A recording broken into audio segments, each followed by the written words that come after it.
Non veg சாப்பிடாதவங்களுக்கு, ஐயோ! இன்றைக்கி சாப்பிட முடியலையே அப்படின்னு ஃபீல் பண்ணுறவங்களுக்கு கண்டிப்பாக இந்த ஒரே ஒரு காய் வச்சு நம்ம வந்து சூப்பராக வந்து அப்படியே போட்டி ஸ்டைலில் அப்படியே அதுவும் ஆட்டுக்கறி சாப்பிட்ற மாதிரி ஒரு ஃபீலிங் கொண்டு வரலாங்க. வாங்க அது எப்படி பண்ணுறதுன்னு பார்க்கலாம்.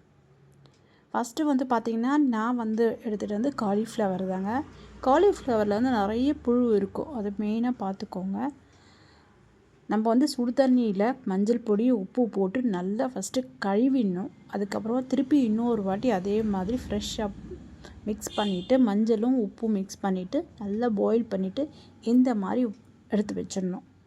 ஒரு பாத்திரத்தில் வந்து கொஞ்சமாக எண்ணெயை ஊற்றிட்டு நல்லா கொஞ்சம் பெரிய வெங்காயமாக போட்டுட்டு நல்லா வதக்கி எடுத்துகிட்டு அது கூட வந்து தக்காளியும் போட்டுட்டு வதக்கி எடுத்துடலாங்க.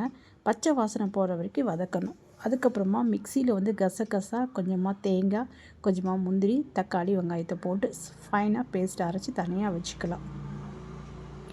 அதே கடாயில் கொஞ்சமாக எண்ணெயை ஊற்றிட்டு சோம்பு, பட்டை, லவங்கம், ஏலக்காய் எல்லாமே போட்டுட்டு கொஞ்சமாக இஞ்சியும் பூண்டும் இடித்து அதில் போட்டுடலாம். அதுவும் நல்லா பச்சை வாசனை போகிற வரைக்கும். அப்போவே நல்லா ஸ்மெல் வந்து ஆரம்பிச்சிருச்சுங்க. நல்லா இருக்கும், உங்களுக்கு போட்டியோட ஸ்மெல் நல்ல ஒரு மட்டனோட ஸ்மெல் வரும். இந்த அரைச்சி வச்ச மிளகு அதில் போட்டுட்டு நல்லா பச்சை வாசனை, ஆல்ரெடியே வறுத்ததுனால அவ்வளோ பச்சை வாசனை இருக்காது, சும்மா அப்படியே வதக்கி எடுத்துடலாம். அது கூட வந்து மஞ்சள்தூளும் கொஞ்சமாக வந்து கரம் மசாலா, கொஞ்சமாக வந்து மிளகு பொடி போட்டுட்டு எல்லாமே நல்லா கொஞ்சம் பெரட்டி வர டைமில் இந்த அரைச்சி வச்ச மிளகு அதில் ஊற்றிட்டு மிக்ஸ் பண்ணிடலாம். தண்ணியை கொஞ்சமாக ஊற்றி மிக்ஸ் பண்ணிட்டா அந்த காயை தூக்கி இதில் போட்டுட்டு மூடி போட்டு எடுத்திங்கன்னா இந்த மாதிரி இருக்கும். செம கம்மன் வாசனையோட அட்டகாசமாக நான்வெஜ் சாப்பிட்ட ஒரு ஃபீலிங். ட்ரை பண்ணி பாருங்கள். தேங்க்யூ ஃபார் வாட்சிங்.